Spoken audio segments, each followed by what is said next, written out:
தினம்தோறும் விளக்கேற்ற நல்ல எண்ணெய் இதயம் நல்லெண்ணெய்.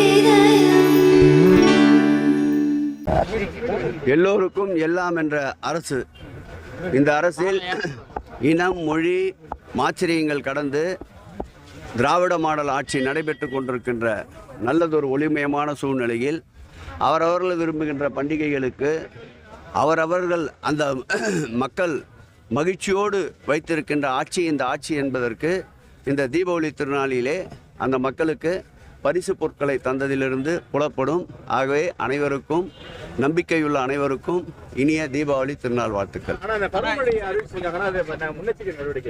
எத்தனை தடவை அது மாநகராட்சி சார்பில் அதுக்கு பதில் சொன்னால் தான் நல்லாயிருக்கும். இருந்தாலும் மாவட்ட அமைச்சர் என்ற வகையில் போர்க்கால அடிப்படையில் இந்த பருவமழைக்கு பிறகு மழைநீர் கால்வாய் கட்டுமான பணிகள் இந்த 5 ஆண்டுகளில் முழு வீச்சில் நடைபெற்றதை அனைவரும் அறிவீர்கள்.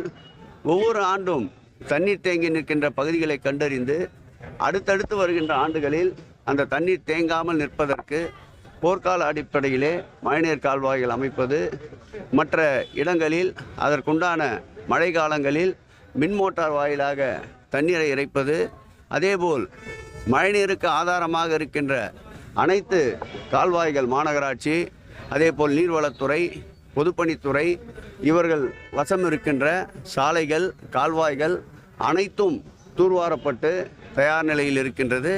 மழையினுடைய கொள்ளளவிற்கு ஏரிகள் மற்றும் மழைநீர் கால்வாய்களை மீறி அதிக மழை பெய்கின்ற பொழுது அவைகளும் உடனுக்குடன் அகற்றுவதற்குண்டான சிறந்த முறையில் சிறப்பான முன்னெச்சரிக்கை நடவடிக்கைகளை மாண்புமிகு தமிழக முதல்வர் வழிகாட்டுதல்படி நம்முடைய துணை முதல்வர் மழை ஆரம்பத்திற்கு முன்பே கூட ஜிசிசியிலே இருக்கின்ற புகார் மையத்தை சென்று ஆய்வு செய்திருக்கின்றார்.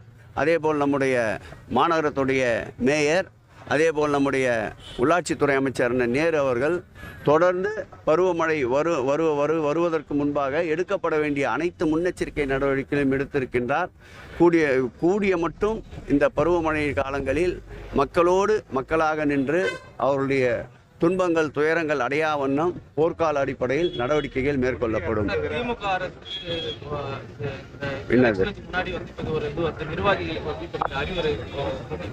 என்ன அறிவுரை சொன்ன ஒன்னே அறிவுரை சொல்லியா? எந்த எந்த எந்த எந்த கட்சியாக இருந்தாலும் அந்த கட்சியில் தொண்டர்களை சந்திக்கும் போது தேர்தல் பணி ஆற்றுங்கன்னு சொல்கிறது இயல்பு. அந்த வகையில் தேர்தல் பணி ஆற்றுங்கள் என்று சொல்லியிருக்கிறோம். எங்களை பொறுத்தளவில் மகோதன தலைவர், மாண்புமிகு மனிதநேயமிக்க தலைவர், எங்கள் உயிரினும் மேலான அன்பு தலைவர் தளபதி அவருடைய ஆட்சி 2026 அமைவதை எந்த சக்தியாலும் தடுக்க முடியாது. ஏனென்றால் அவருடைய மக்கள் நல திட்டங்கள் ஒவ்வொரு இல்லங்களுக்கும் சென்று சேர்ந்திருக்கின்றது. அந்த இல்லங்களிலே இருக்கின்ற உள்ளங்கள் மகிழ்ச்சியோடு இருக்கின்றது. ஆகவே அந்த மகிழ்ச்சியுடைய வெளிப்பாட்டை நிச்சயம் 2026 ஆண்டு வாக்காக மாற்றி மீண்டும் 2வது முறையாக மாண்புமிகு தமிழக முதல்வரை அரியணையில் அமர வைப்பார். 7வது முறையாக திராவிட முன்னேற்ற கழக ஆட்சி நிச்சயம் தமிழக அரியணையை அலங்கரிக்கும்.